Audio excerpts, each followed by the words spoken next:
let's talk about how you actually got into the cannabis industry. Because Okay. you were 15. Yeah. I don't know too many 15-year-olds that get into the cannabis industry. You know what I mean? Unless maybe they grew up in Vallejo, right? Just Yeah, kidding, unless they're in Vallejo. Just kidding, Vallejo. Not kidding. Right? Not kidding. Just kidding. Not really, right? Yeah. But so how did that all come about? Like, because you were in high school, right? And I mean, so tell us a little bit. Yeah, so I started smoking at 15 and selling weed. I started cultivating when I moved out at 18 because I had a spot. Yeah. But how did you get into it? Was it like a boyfriend? Was it a group of friends? Like I said, everyone around me was smoking. So yeah, probably just going to... actually, the first time I smoked was at school. It was during lunch. Okay. And it was all my friends were just like, hey, we got some weed. I'm gonna smoke some. And I was like, okay. Yeah. Okay. Let's be cool. Let's do something rebellious. So you're like a freshman. Yeah. A freshman in high school. Yeah. Wow. And all my other friends had already started smoking in middle school. So I was like the nerd because I hadn't yet. So you're I like, was what's wrong with you? I've been doing I'm not this gonna be since a I was square in no sixth more. grade. Yeah. No more square. So we bear. literally just smoked at like lunch and then just started smoking at lunch every day and then in between classes and then before school every single day and then like in between every single break and then after school. And then all the guys that I was hanging out with all sold weed, so it was just like nonstop free weed all the time. Like it's not like we had to buy a bunch. But then I started working during high school and I would spend all my money on weed. Right. And like I said, worked at dispensaries on and off in high school and in college. Yeah. So what were dispensaries like back then? Just super trappy, like hole in the walls, Yeah. like Were they- cover, No no COAs? sign. You don't know what it is, right? No COAs. Checking COAs. That's what I do at my old No, job. Yeah. no, definitely no. No Yeah. COA. That wasn't even an acronym. No testing.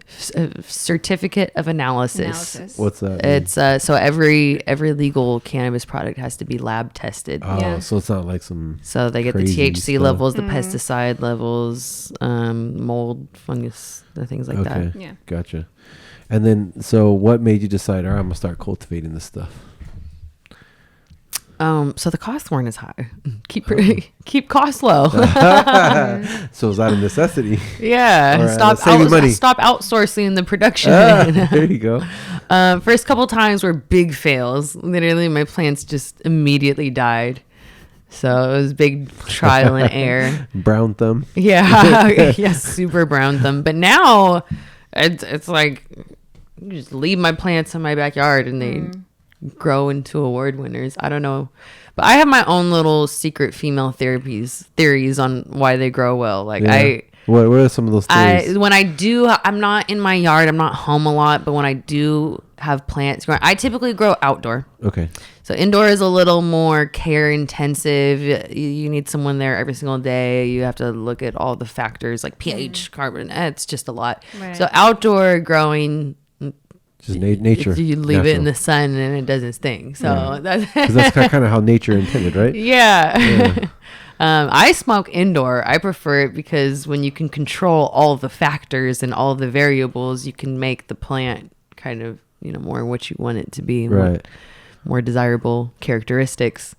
But yeah, just started growing, kind of self-taught through trial and error. At this time, it wasn't legal. So No.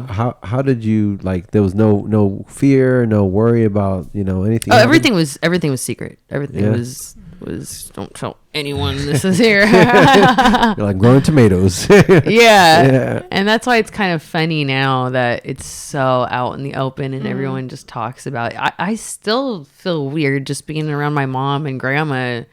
And I mean, my mom has known what I've done. She knows what I do. I mean, when I was 16, they found like a scale and a pipe and an ounce and like another ounce in my car. So it's they know what's they know what's She's going like, on. honey, your friends left some weird things in your car.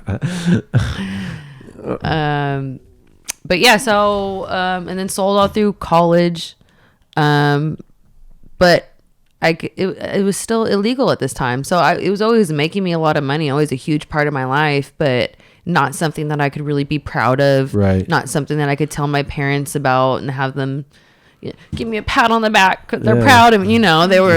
If I told my parents about it, they'd be like, "What? You're going to jail?" Yeah, my daughter's a farmer. And now there's. You know, I remember when the first billboard got up, I was like, "Where's my mom? Oh gosh, don't let her." You know, it's just interesting how it's changed so much. But